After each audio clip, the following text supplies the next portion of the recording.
Teve um vídeo seu que viralizou, né, sobre se imagens ou se existem milagres a partir de essas coisas que a gente vê, né, de estátua chorando, Sim. locais que são sagrados e tal. Uhum. E aí, o que falar sobre isso? Isso é difícil, né? Aproveito para obrigado aí pela menção do vídeo aí. Se o Foi um pessoal vídeo curto, né? Curtinho. O pessoal pode entrar no meu Instagram e ver lá, procurar. Olha, Vilela, é o seguinte, lá no Antigo Testamento, o Moisés, ele disse que os ídolos que os pagãos adoravam, na verdade, eram demônios. Os demônios estavam por detrás das imagens e dos ídolos. Não era somente um pedaço de pedra, não era um bezerro Não. de ouro. A idolatria tem um componente demoníaco, satânico, porque ela é uma afronta direta a Deus. A imagem é colocada no lugar de Deus. Mesmo que se diga que ela representa Deus, mas ela acaba atraindo a atenção e a devoção do adorador para ela. Mesmo que você faça a diferença entre latria, que é culto a Deus, e dulia, que é serviço aos santos, e você dizer que você presta dulia às imagens e não latria, que é somente a Deus, na prática, a imagem acaba atraindo o foco da adoração. E a pessoa beija aquela imagem, faz orações para aquela imagem, carrega aquela imagem em procissão, tem um zelo por aquela imagem como se fosse uma coisa santa. Então, a imagem, a idolatria, ela é um ataque frontal a quem é Deus e ao ser de Deus.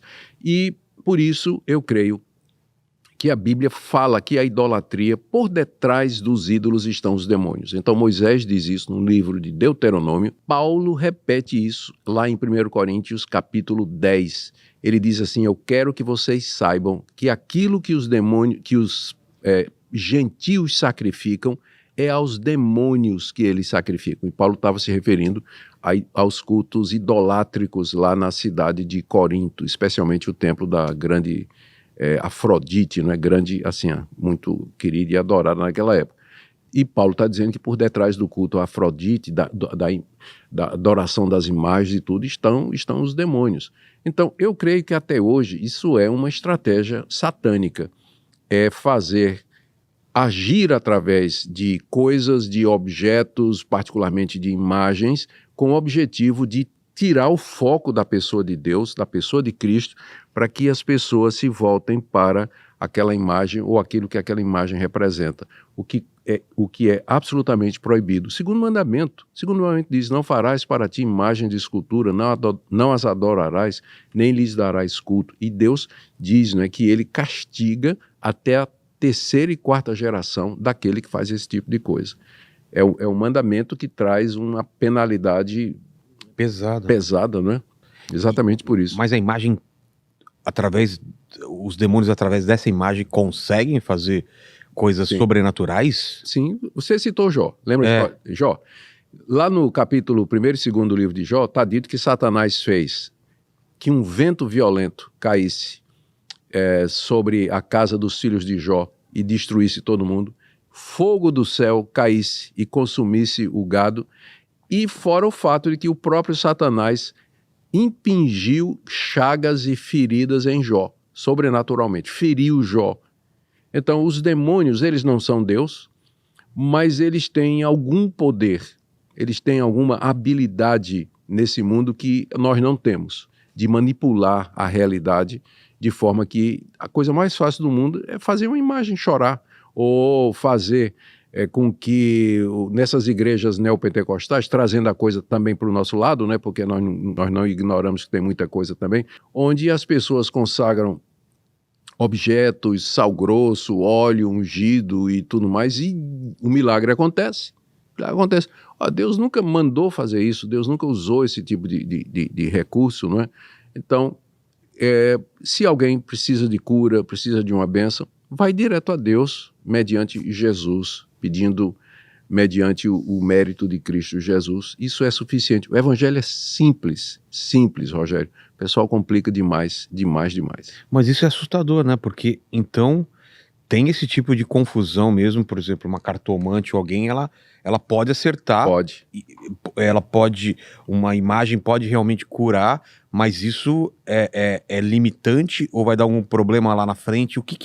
Porque, por exemplo, são coisas superficiais Uhum. e que mais pra frente volta, por exemplo, essa doença ou alguma coisa, ou pode até ser uma... Não sei. Provavelmente volta, porque a Bíblia diz que são falsos milagres.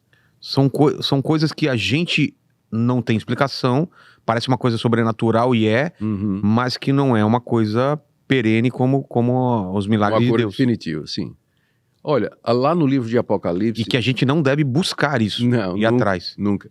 Lá no livro de Apocalipse está dito que João teve uma visão e ele viu 3 espíritos parecidos com sapos que eram operadores de milagres. Já pensou? Demônios operadores de milagres. Mais adiante no progresso, à medida que o livro de Apocalipse progride, lá pelo capítulo, acho que 13, 14 em diante, começa a falar da besta, do anticristo, do falso profeta, e diz que a besta, ela é capaz, ela faz uma imagem falar e ilude o mundo inteiro. Ela faz uma imagem falar e ilude o mundo inteiro, que é exatamente o propósito dessas manifestações satânicas, é desviar o foco da pessoa de Deus e iludir a pessoa, tirar a pessoa do caminho do evangelho, do caminho da simplicidade, da pureza do evangelho. Por isso que é preciso ter muito cuidado. Agora veja bem, eu não estou dizendo que tudo isso que acontece, chamado de miraculoso, é satânico. Tem muita coisa que é charlatanice, tem muita coisa que nem é milagre, é só um ilusionismo, um mágico poderia fazer. O mágico poderia fazer. Às vezes é a impressão da pessoa. Sugestão. Psicologicamente, a gente sabe que nosso corpo reage à nossa mente. De repente, a pessoa quer muito a cura e aquilo acaba de uma forma que a gente não entende direito, afetando o nosso corpo, ajudando uma cura ou se sentir melhor. Também o contrário é verdade, né? A gente está angustiado, está preocupado, estoura no corpo da gente também. Então, todas estas são possíveis explicações. Agora, que Deus faria uma imagem chorar ou realizar milagres, vai contra o que o próprio Deus diz na Bíblia. Então, na dúvida, se não é Deus diretamente, qualquer coisa que fique no meio do caminho está errado.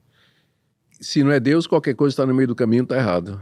Imagem, o próprio Santo Sudário, que também... nada de cura, nada disso tem um poder. Não cremos nisso, não. O pedaço da cruz de Cristo que o pessoal vende até hoje. As relíquias, né? Até hoje vendem pedaço da cruz. Você sabia que na Idade Média se vendia frascos com leite da Virgem Maria? Tá brincando. Não, sério. E outra questão também que eu acho que divide muito católicos e protestantes, que é a questão da Virgem Maria. Sim. Da idolatria ou adoração, que o pessoal fala que não é veneração. Veneração, exatamente. De imagens também e de uma outra pessoa que não Jesus ou Deus. E aí? É uma divisão também, né? É uma divisão, e isso aí começou no concílio de Éfeso, no século IV, que não era nem sobre Maria. Não? Não era sobre a pessoa de Jesus. Os arianos estavam negando que Jesus era divino. E aí Quem eram os arianos? Ário era um presbítero que era muito influente naquela época, e ele veio com essa ideia. Como é que explica que Jesus pode ser Deus e pode ser homem ao mesmo tempo? Ele tentou resolver o mistério, lembrando do que a gente falou pouco tempo atrás, né? Ele tentou resolver o mistério anulando a divindade de Cristo, dizendo que Cristo, na verdade, ele não era divino, ou era de uma divindade inferior, mas ele não era o próprio Deus. E aí o concílio de Éfeso reagiu, chamou o arianismo de heresia, e ele disse que, para afirmar e reforçar que Jesus era verdadeiro Deus e verdadeiro homem, o concílio disse que Maria era a mãe de Deus, ou seja, aquele ser que estava no ventre de Maria era tanto divino quanto humano, ou melhor dizendo, tanto humano quanto divino, a ponto de que Maria era a mãe de Deus. Só que eu creio que eles queriam dizer que Maria era a portadora do Deus homem. A palavra que eles usaram é Theotokos, a palavra que significa que gerou a mãe de Deus. trouxe confusão. Porque Maria não é mãe de Deus. Deus não é gerado. Ela é a portadora. Ela foi aquela que foi escolhida para, no seu ventre, ter gerado o Deus homem, o Espírito Santo ter gerado o Deus homem no ventre dela.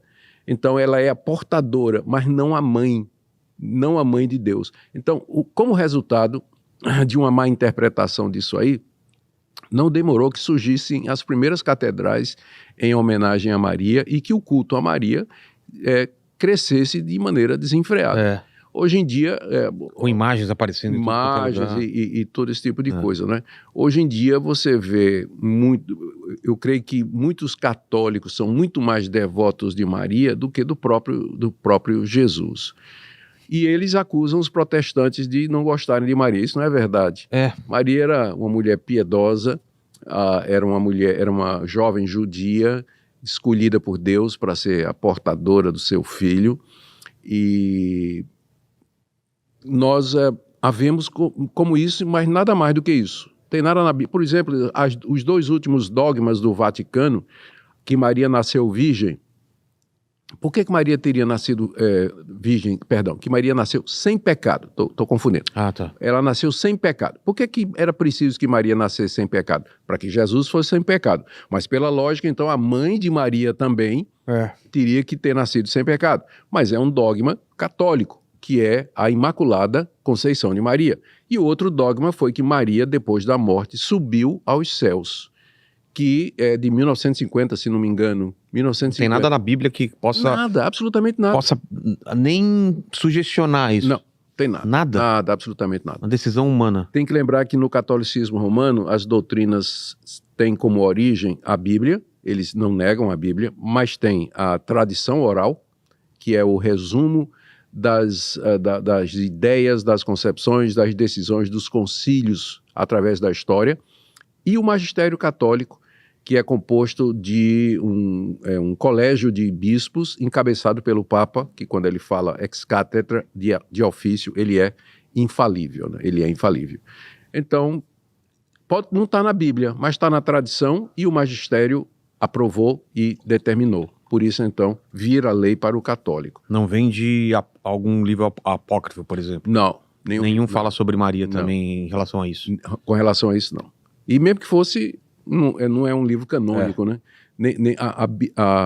Nos 7 livros apócrifos que a Igreja Católica acrescentou ao cânon dos 66 livros que tradicionalmente eram, nenhum deles fala disso aí, de Maria assunta aos céus e que nasceu sem pecado, nenhum deles fala disso aí.